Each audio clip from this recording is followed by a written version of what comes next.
terrified 9-year-old boy dangled like a raw piece of meat in front of a pack of prisoners. His crime, stealing pocket change from his mom and lying. A 14-year-old girl bullied by female inmates, even called a whore. Her crime, sexting and disrespecting her mom. And a horrified young boy picked up and shoved in a jail cell by guards. His crime, smoking and sneaking out at night.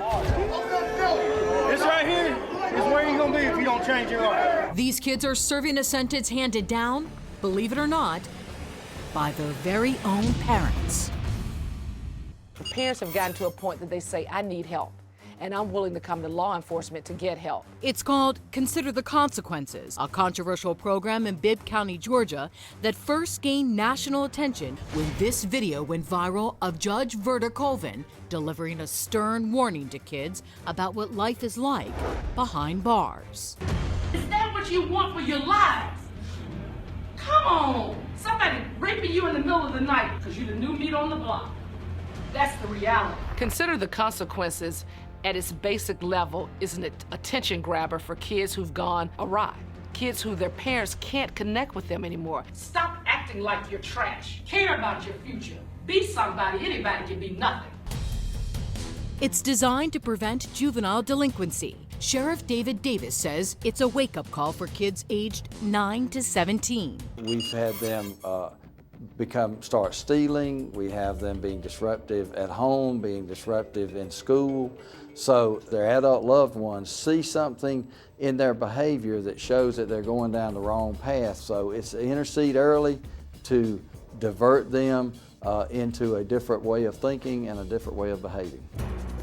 What I'm trying to do is talk about those things that matter, like respecting yourself, being honest in what you do, having integrity, because ultimately those things will define who you become, and that determines whether you get a diploma, end up in a body bag, or wear a jumpsuit. Social media blew up, praising Judge Colvin's tough love approach to keeping these potential lawbreakers out of jail. So Crime Watch Delhi sent a producer and a camera crew to get a first-hand look inside Consider the Consequences. Step over! You'll keep your hands at your sides. I want to say something to these kids first. Y'all's life is going to change just a little bit today. What you're going to see here today and what you're going to experience here, I hope will impact you for the rest of your life. You got a problem with me? Look up. Do you understand? By the end of the day, y'all should not want to be here. They put on a jail uniform. Put this on over your clothes. They actually sit in a cell. Inmates come and talk with them. You're a thief, right? They eat lunch at the jail. I think they even experience what it's like to have handcuffs on, so that they can get the full flavor of where they're headed if they don't stop their behavior. Don't cry, suck it up!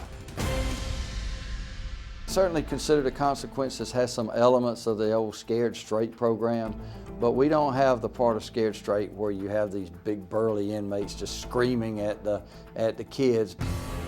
Oh, really? Once the sheriff left the jail and the bars slammed behind us, our crew was shocked at what went on. Pat your head and rub your stomach and say, I am a thief. Prisoners berating and cursing at the children. Young girls ordered to clean the toilets of inmates without gloves. Put your hands out. Children thrown in cell blocks with hardened criminals, even murderers. Clinical and forensic psychologist Dr. Judy Ho says the only consequences of a program like this are bad consequences. A program like this can actually harm them. It can traumatize them. And what do traumatized children do? They often act out. They often turn to a path of crime.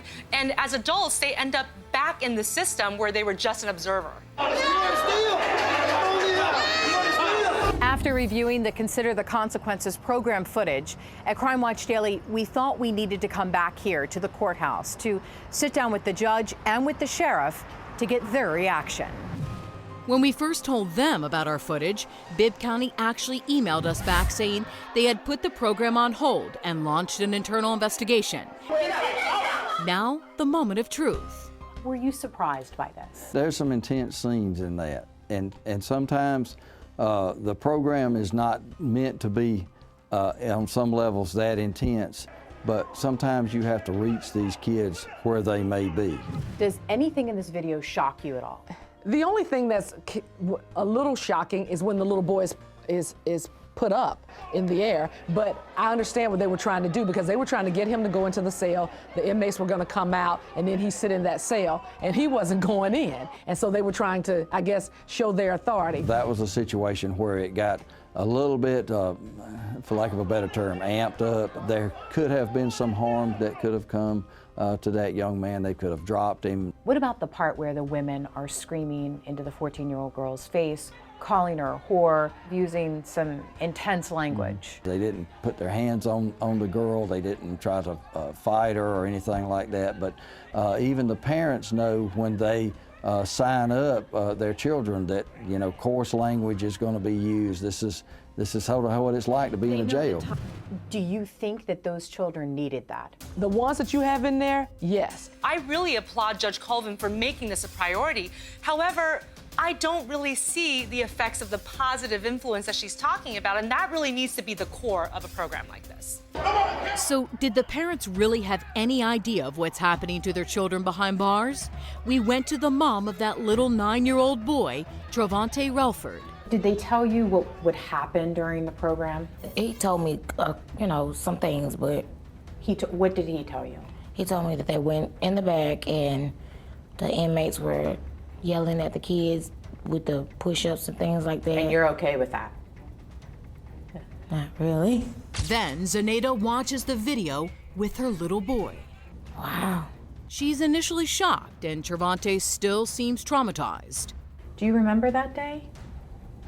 What do you think you learned? They told me to stop stealing. You feel that he needed that? Yes. Because you were at a sort of a brick wall with him. Mm-hmm. And you're okay with everything that transpired? Yeah. Are you going to stop stealing? Yes, ma'am. Because what happens if you don't? I'm going back to jail. But just 2 weeks after his terrifying time behind bars, Travante is in trouble again, suspended from the school bus for bad behavior. Since viewing our video, Sheriff Davis has now made changes, issuing new procedures for the deputies to follow. Overall, this is it's a good program, and something like this shows that if there's any type of adjustments that need to be made, we'll certainly do it. But it certainly doesn't negate the good points of it and the positive impact that it's making. Despite the controversy, Judge Colvin still stands by this tough, in-your-face approach. This no-nonsense judge says she keeps in regular contact with all the kids. In fact, she calls them Colvin's gang, and she claims not one of them or their parents has ever filed a complaint. If we give up on human beings, what is the point of all of this? I know they can be great, and maybe nobody ever took the time to tell them that. But call me an eternal optimist, because I am. I believe in the greatness of people. Few people would disagree with the fact that these kids deserve a second chance, but I worry about the trauma of physically dragging them into a cell. But now we want to hear from you on this one. Do you think this program goes too far, or is this necessary to scare these kids straight? Tell us what you think at our Facebook page.